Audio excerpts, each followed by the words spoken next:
মিঠুন চক্রবর্তী এমন একটি কাজ করেছিলেন যার জন্য পুরো বলিউড তাকে দাদা বলে ডাকে।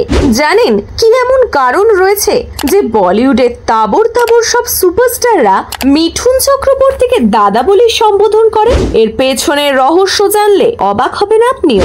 অভিনয় হোক বা রাজনীতি, সবেতেই রঙিন ক্যারিয়ার মিঠুন চক্রবর্তী। কিন্তু জানেন, একসময় মিঠুন চক্রবর্তীর জন্য বেঁচে গিয়েছিল বলিউড ইন্ডাস্ট্রি।